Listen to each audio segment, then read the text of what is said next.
Olá, bem-vindo ao The Explainer. Sabe quando você ouve uma discussão e pensa, tem alguma coisa errada aí, mas não consegue apontar o quê?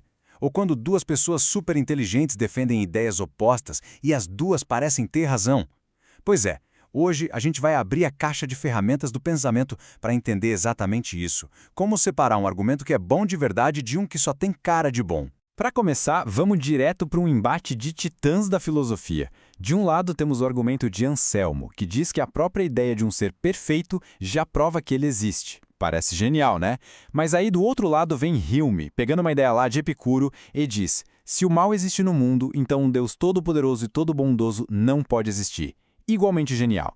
E aí que tá o nó. Os dois raciocínios parecem impecáveis, mas chegam em lugares opostos. Como a gente sai dessa? E essa é a pergunta de $1 milhão, né? Como é que a gente decide? Não dá para ser só na base do eu gostei mais desse aqui. Para sair do puro achismo e entrar numa análise de verdade, a gente precisa de um método, de uma ferramenta. E o nome dessa ferramenta é a lógica. Mas calma, não precisa se assustar. Lógica não é só uma coisa de acadêmico ou um truque para ganhar debates.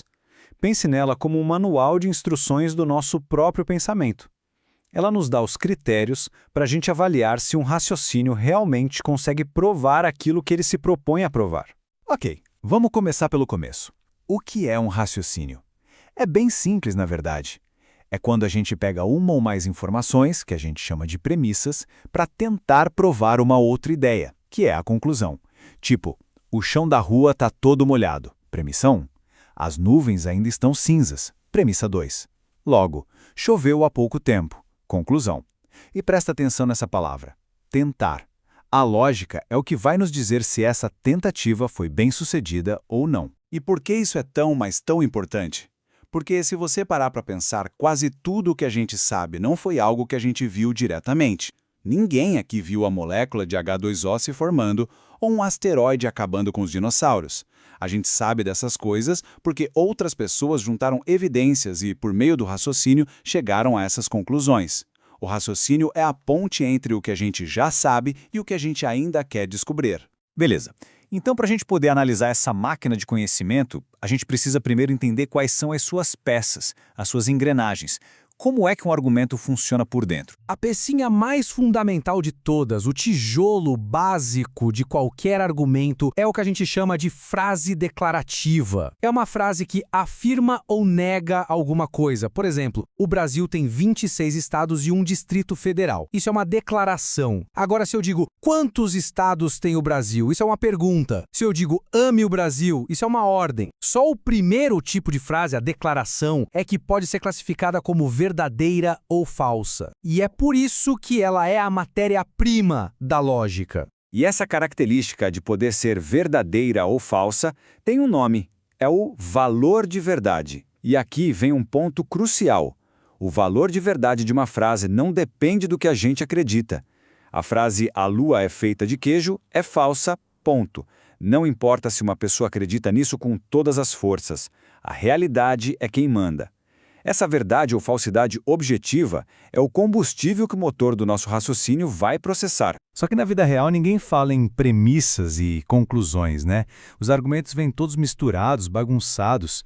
Então, para a gente poder analisar um argumento de forma justa, a primeira coisa a fazer é uma faxina. A gente tem que identificar as partes, organizar, colocar as premissas em cima e a conclusão embaixo.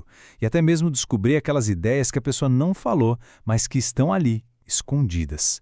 É tipo colocar o argumento numa forma padrão, para poder enxergar a estrutura dele com clareza. Muito bem, agora a gente vai entrar no coração da lógica. E eu já vou avisando, esse é o ponto que mais dá um nó na cabeça das pessoas no começo, mas que quando você entende, tudo faz sentido. É a diferença fundamental entre o que é válido e o que é verdadeiro. Pois é. Quando a gente diz que um ponto de vista é válido no dia a dia, a gente quer dizer que ele é razoável, que faz sentido, que é uma opinião a ser considerada. Em lógica, a palavra válido tem um significado técnico, preciso e completamente diferente. Então, o primeiro passo é: esquece por um momento o que você acha que essa palavra significa.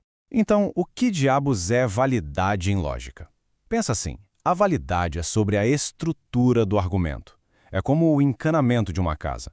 Um encanamento bem feito garante que, se você colocar água limpa na caixa d'água, vai sair água limpa na torneira. A validade de um argumento é a mesma coisa. Ela garante que, se as suas premissas forem verdadeiras, é absolutamente impossível a sua conclusão ser falsa. A validade não se preocupa se a informação é verdadeira ou não. Ela só se preocupa com a conexão, com os canos. E aqui a gente bota os pingos nos is. Verdade ou falsidade são características das frases, das peças individuais do nosso quebra-cabeça. A frase "o céu é azul" é verdadeira. Já a validade não é sobre as peças, é sobre o encaixe delas. Um raciocínio inteiro é que pode ser válido ou inválido. Então uma frase nunca é válida, e um raciocínio nunca é verdadeiro. São coisas de categorias diferentes, não dá para misturar. Olha só para essa tabela. Ela resume a grande mágica da validade. Um raciocínio válido permite quase tudo. Você pode partir de premissas falsas e chegar numa conclusão verdadeira, ou partir do falso e chegar no falso. A única combinação que a validade proíbe terminantemente é essa da segunda linha. Partir de premissas todas verdadeiras e, de alguma forma, chegar a uma conclusão falsa.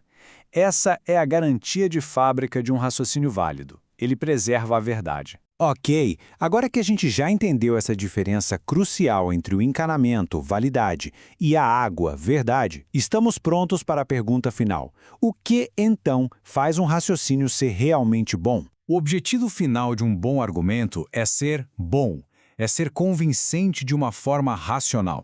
E o nome técnico que os filósofos dão para essa qualidade de ser um bom argumento é cogência. Um argumento cogente é aquele que deveria, de fato, convencer uma pessoa racional. E para ele ganhar esse selo de qualidade, ele precisa passar por um checklist de 3 itens. E aqui está o nosso checklist final. Primeiro, o raciocínio tem que ser válido. O encanamento tem que estar perfeito.